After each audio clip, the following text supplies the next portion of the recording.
మహిళలు నిలదీస్తున్నారు. వాళ్ళని బాధ పెడుతుంది.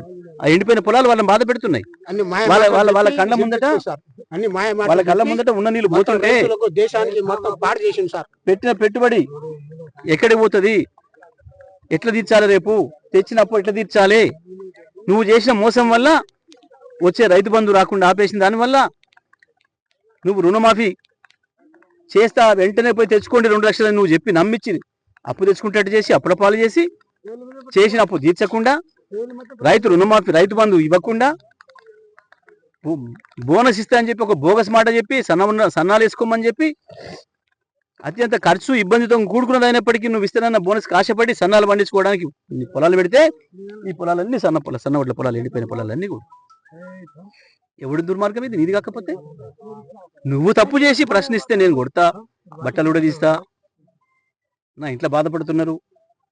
ఇంట్లో బాధపడుతుంటే పబ్లిక్లో రాకు, రాజీనామా చేసిపో, ఇంట్లో వండుకో. పబ్లిక్లో నిలబడి కాగితాలు ఇచ్చి రాసిచ్చి హామీలు ఇచ్చి మోసం చేసి ఇలా నన్ను తిడుతున్నారు. మెచ్చుకునే పని చేస్తే మెచ్చుకుందరు.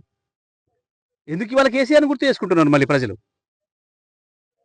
పొరపాటు చేసినాం, తప్పు చేసినాం, అన్ని ఇచ్చినా కేసీఆర్ని వదులుకున్నాం, వీడేది ఎక్కువిస్తున్నాడని చెప్పి వీనికే పోయినాం, వీడు నట్టేట ముంచిండు అని చెప్పి ముత్తుకుంటున్నారు రైతులు.